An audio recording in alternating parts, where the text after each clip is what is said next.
Money Talks with Charter Bank, a show about money and financial issues that affect you.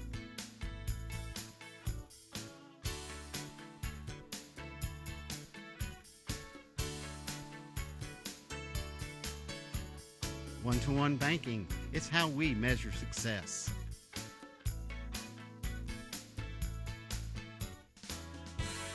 Money Talks with Charter Bank.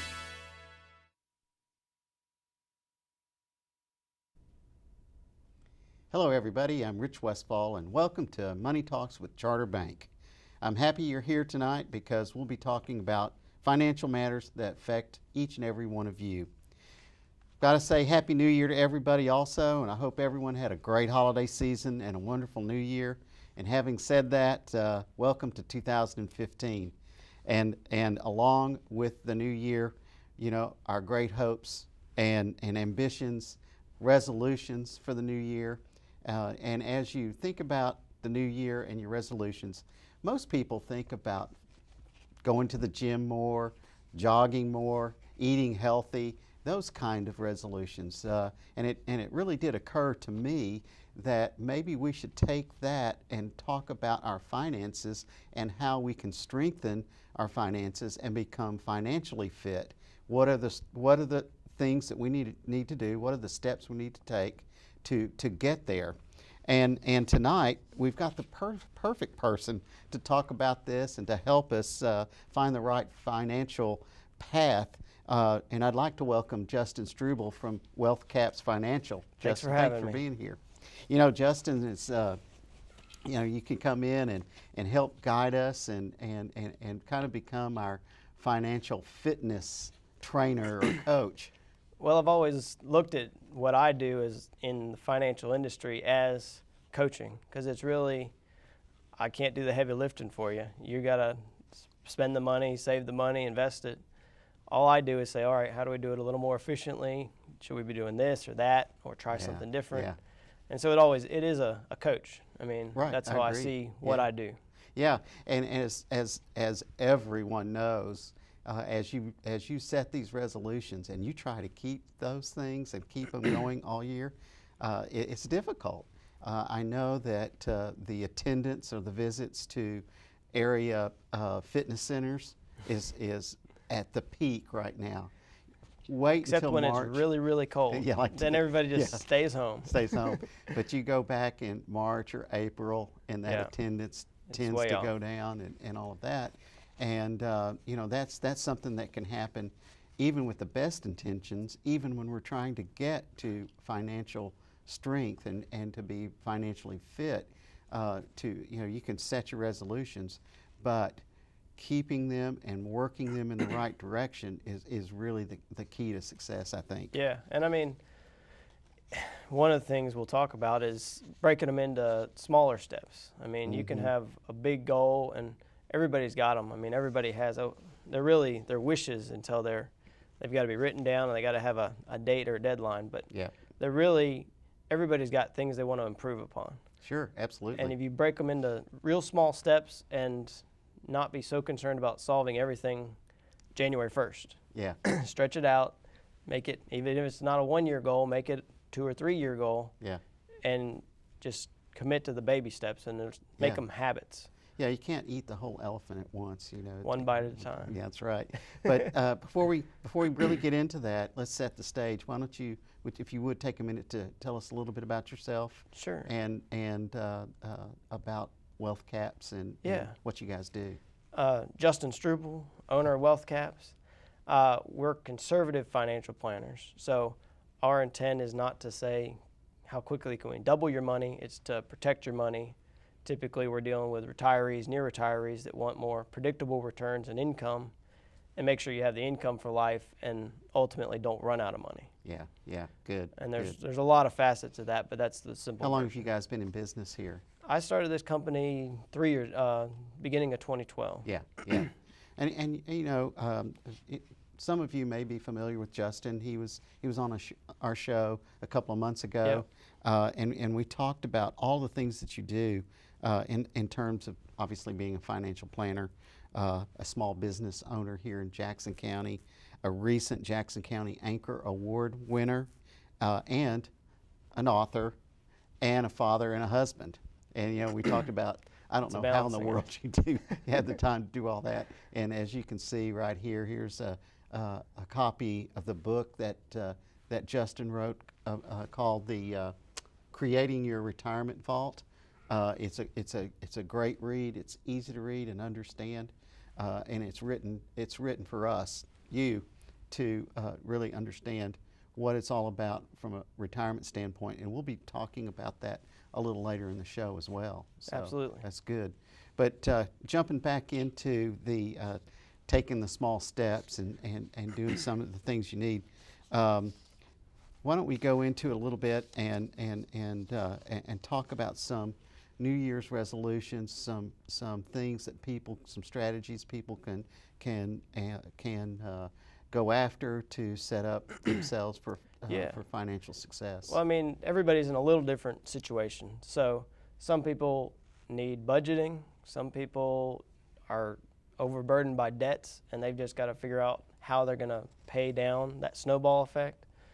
Other people may have all that, and they just need to build an emergency fund, or maybe they haven't been saving, and they need to track what they are spending, and then say, all right, we're going to cut out $100 a month and put that away. Yeah. Plan for retirement and all the fundamentals, but everybody's in a little different spot. So I agree. I think I was reading the other day about some financial goals. I came across 5 that you just mentioned 3 or 4 of them. First one is to track your spending. Yeah. You cannot know how to budget unless you know what you're spending and where you're spending it. That's even one that I restarted doing this year. That's my January goal. Oh, you personally? I personally, because we can all take a lesson from that. I had done it years ago, and I always tracked it, and then I got into real estate and financial planning, and I always knew I had a good feel of my numbers, but I wasn't tracking every dollar and cent. So this year I said, all right, I'm tracking every dollar, where it's going, what it's doing. Yeah, looking at it and line writing by it down. line. And so I handwrite it in a book, and I carry a journal around with me, and it's written in there. And so that's my January goal, is to start doing that every day. That's a hard thing to do.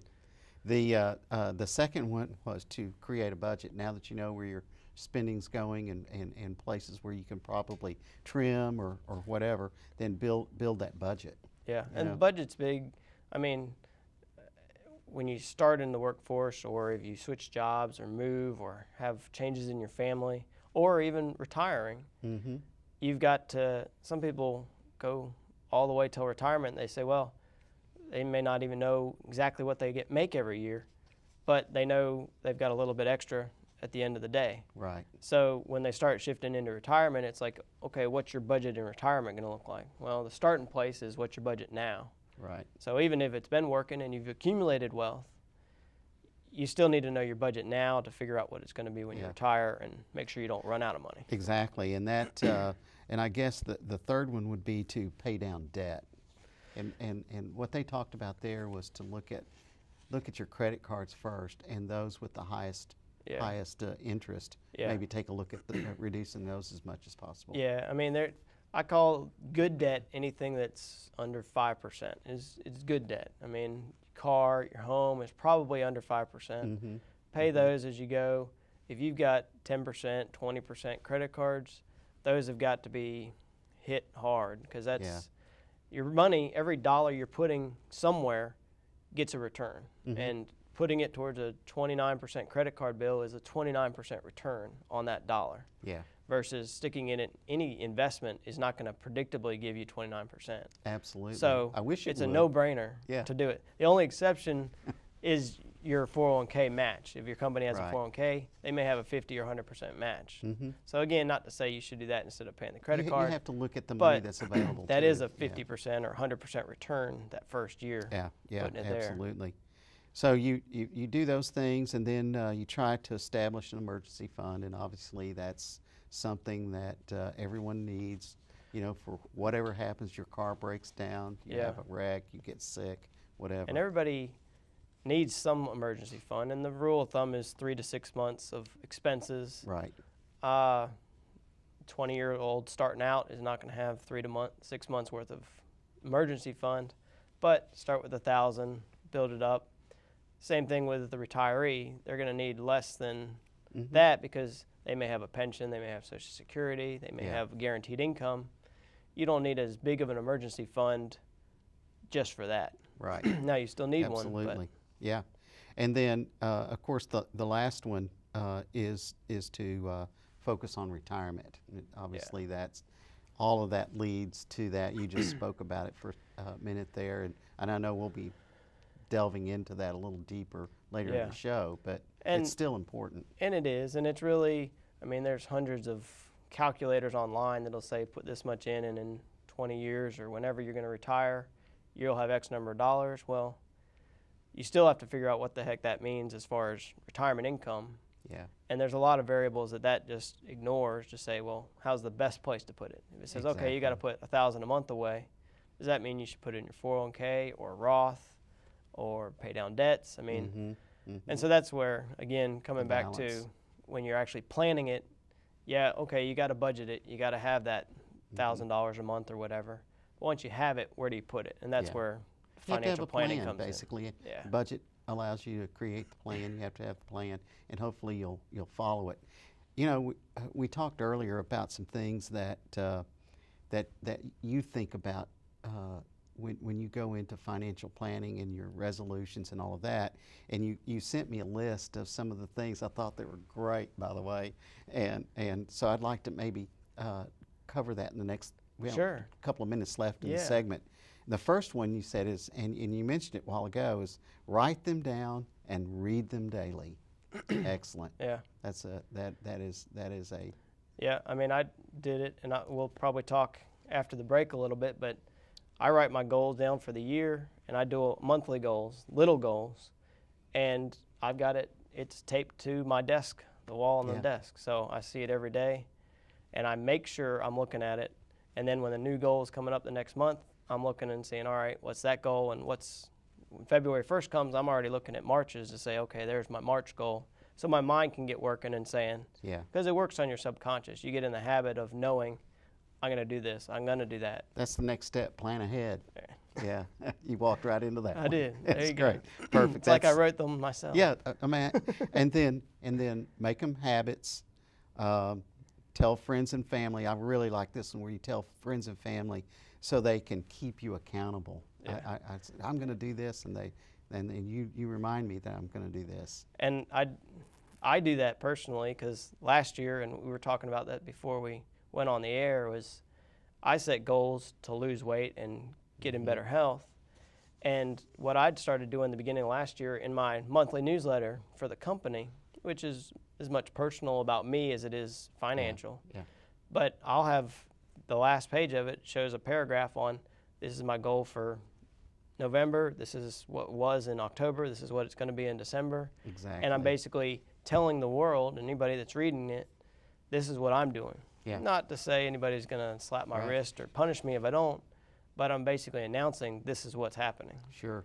Well, let's take that thought as we close out this first segment tonight and think about all of the great strategies and procedures and things that we can implement for our New Year's resolutions. And then when we come back, we'll touch it a little bit again, and then maybe get into some retirement planning that you offer. So please stay tuned. We'll be right back. If our lives are getting so much better, why has banking fallen so far behind with monthly fees and bad service? Welcome to Megabank. Please hold. Welcome to Kasasa. Free checking with monthly rewards, refunds on ATM fees, and your choice of cash, music, and extra money to save. Upgrade to a free Kasasa account today. Carried locally at Charter Bank. Do you Kasasa?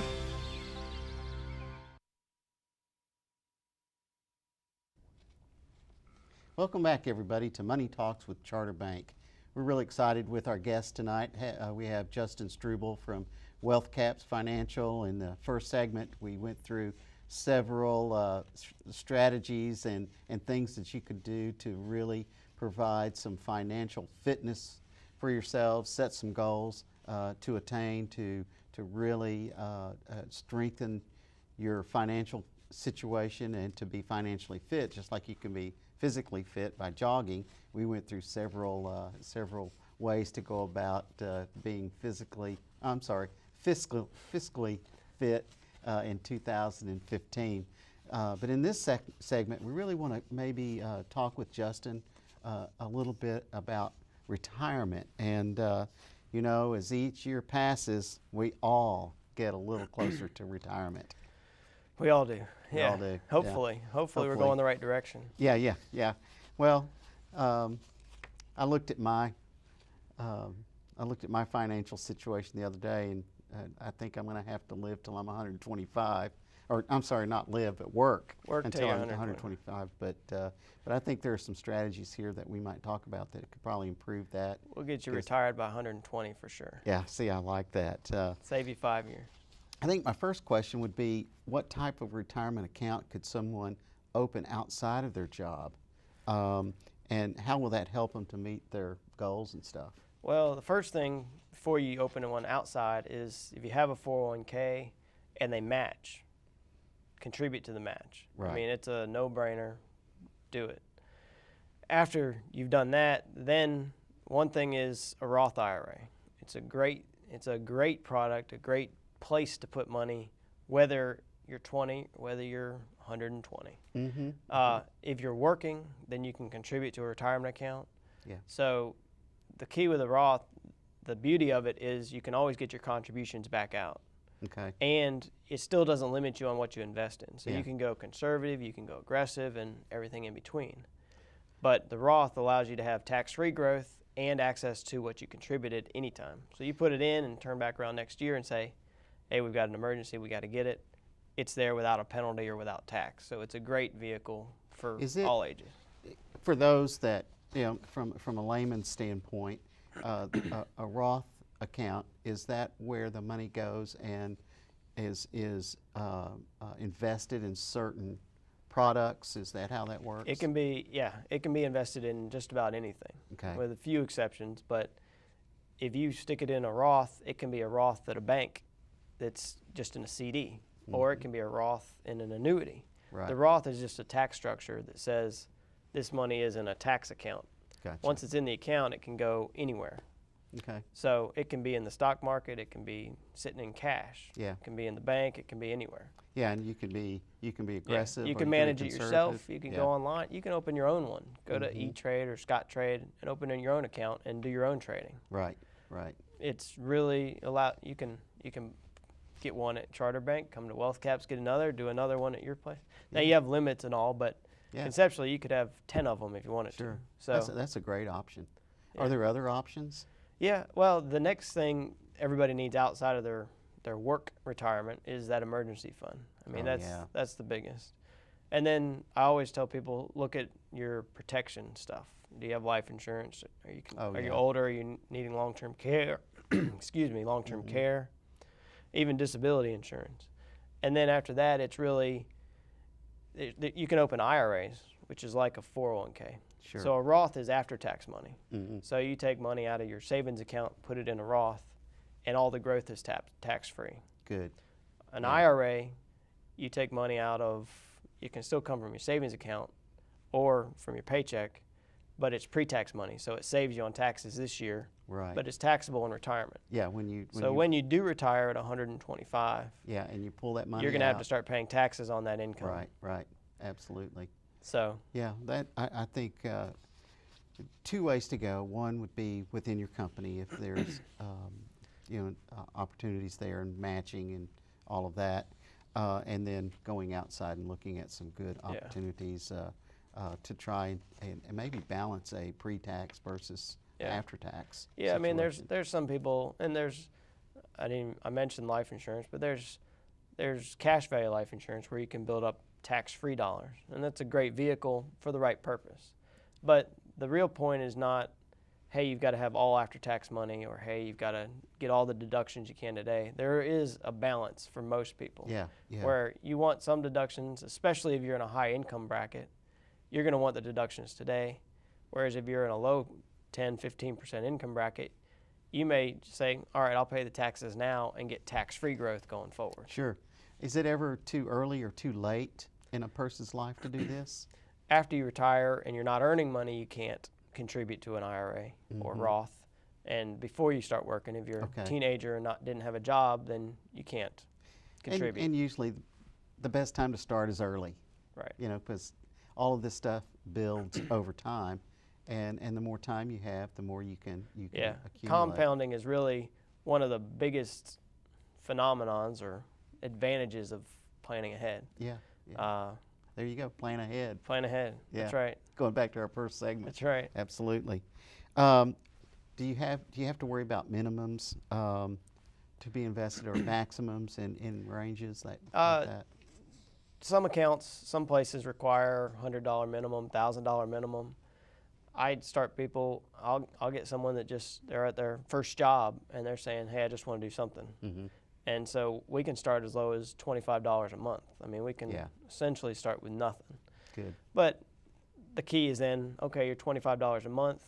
Next time we talk, can you bump it to 50? Can you bump? Before you know it, you're putting the solid amount into retirement planning. Yeah. But it really relates to what the person's or the family's income is, what the family's expenses are. And there's income limits too, and we can't go into all of them, but at some point you make too much money to contribute to a Roth or an IRA. So then you're limited to either company plans or even cash value life insurance and stuff like that. I haven't experienced that yet. No? No, not yet. Working on it though, right? Absolutely. Now, tell us a little bit about your workshops coming up. I find that very interesting that there's not a whole lot of people out there that are actually offering workshops and an opportunity for just a normal person like us to come in and learn more about financial strategies. We're doing 2 of them on January 20th, and it's 2 p.m. and a 6 p.m. just to get, if you have shift work or if you're tired, maybe you want to go in the afternoon or something. But it's really just financial fitness, financial checkup. I'm going to talk briefly, give a couple concepts, say here's some ideas, go into more detail about compounding and things like that. And then it's really going to be open for questions, open for specific questions, and kind of just a laid back environment where it's not like, hey, you came to my office and it's some burden like that you're not going to step into. Through the discussions, someone might say, well, I've been through this and I've experienced that, and that might trigger someone else's situation. I did the same thing. Let's talk about that a little bit. What are some of the strategies that can get us through this situation?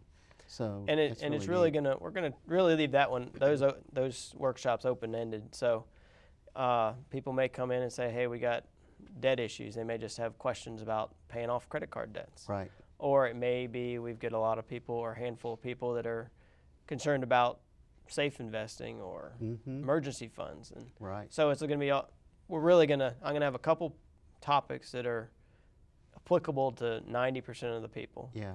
And then it's really going to be open-ended to say, you've got me, ask whatever you want, and we'll lay it out. Where are the workshops going to be held? The best way is to call our office. We've got a hotel, but we want everybody to RSVP before they come, just so we know we've got enough room for them. Right. But our office, our phone number is area code 228-334-5018, and that's Wealth Caps. And just say you're interested in coming to one of the workshops, and we'll sign you up and get you on it and give you all the information on it. Do you have information listed on your website as well? No, not right now. Okay. We're really just taking it by phone just to make sure we've got enough people in the room. Yeah. But absolutely. You can go to our website and get other information about us, but I don't think we have it posted. We are going to be putting it on Facebook and stuff, so you can follow us on Facebook and good idea. Tweet us and all the other social media things. How long have you been? I know. How long have you been doing workshops? I mean, I've been since to a couple of years. I started in this business 5 years ago, a little over, and really within the first year, I said, I got information I need to be passing out. How do I do it? And I think you probably came to one in that first year. Yeah. I had Henry Dick there, and he spoke, and it was really, all I did was put it together and let him take the floor. Yeah. But had some great at that point, I was just too, saying, all right, I just want a different topic, get an expert in their niche, have them come in and do it. So I've been doing that kind of stuff since I started in the business. Have you had other guest presenters? Yeah, I did. I've had people from the Social Security office. I've had just group plans like life, disability plans for companies. Yeah. And everything in between. Yeah. So I think that's great. If you have time to go to this, call Justin's office. Talk to him a little bit about it. I've been personally to one of his seminars or workshops, and it really is informative. But not only informative, it's personal. In other words, you're not there lecturing and going into like a classroom thing. You're there to participate and help and work with the folks that are involved to have some meaningful outcomes. Yeah, and if people want to, I mentioned my newsletter earlier, if they want just to sign up for my newsletter, it goes out every month, hard mail, so it's actually in your mailbox. Yeah. They can do that on the website. And that way, we'll have contact with them, and we can tell them about future workshops. Because I'm really one of my goals, going back to goals, is to do more workshops and educational stuff in the community. Because I've been doing a fair amount, but there's a lot of people that need good information. Yeah, they need good information. I'm really making a push this year to say, what topics can we get out there that I can tell people about and add value? Yeah, I mean, life is tough enough to fly blind. But if you can open up the book and take a look at it and really get serious about what your expenses are, and you'll be surprised, believe me. We did it too. We went through, you would not believe, we did that, we spent that, and you will find yourself saying those kinds of things as you go through your expenses. And most people, I mean, not to knock on anybody, but most people, I'll ask them, do you have a life insurance? Most people struggle to tell me the death benefit amount. Is it term, whole, universal? I mean, it's the same thing. Do you know your income? Do you know, I mean, it's fundamental stuff that everybody says, oh, you should know. Yeah. But most people don't have a good handle on it. So really part of the financial planning process in general is just getting a handle on what you have and what you should have. Yeah. And then just putting them together. I found that a lot of people are reluctant to even talk about those kinds of things, and it's so important to open up the book and take a look at it. And I like what you just said about sitting down and having maybe those policies in front of you, and determine the death benefit, determine the premium. And most people look at it and it looks Greek to them because they aren't. I mean, they're all different, and every company's a little different, and so and you don't know what you're looking for. So that's again one of the things we do is you come in and meet with us, bring your stuff, and we just make copies of it and we go through it, and you get your originals back, and we can say, okay, this is what you have, and that's really the starting point. Good. That's what financial planning is all about. Same thing with investments. I don't know how much time we got, but when we run people, they bring in their investment statements. We'll run cost and risk on what they're actually paying and how much risk they're exposed to. And it's just a starting point to say, where do we go? Can we do better? Financial planning, financial fitness. We're coming into a new year, got to have those goals. We really appreciate Justin coming in tonight and helping be our financial fitness trainer and coach. I really enjoyed going through the retirement issues, and I think that's also very important, especially for our viewers. Thank you for being here. Thank you for having me. You bet. And thank you for joining us tonight for Money Talks with Charter Bank. Join us again every Tuesday night at 7:30 on WKFK Channel 7 for Money Talks with Charter Bank. Money Talks with Charter Bank, a show about money and financial issues that affect you.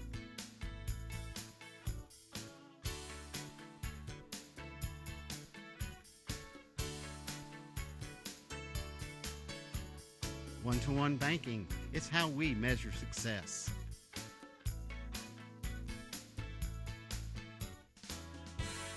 Money Talks with Charter Bank. We're always looking for better ways to do things. But with some banks, better for them isn't always better for you. You've reached Megabank. Press 1 to hear your current balance. Press 2 to hear these options again. Introducing free Kasasa checking. When you do stuff for us, like swipe your debit card or get e-statements, we make it even better for you with cash back and refunds on ATM fees. Kasasa, carried locally at Charter Bank. Do you, Kasasa?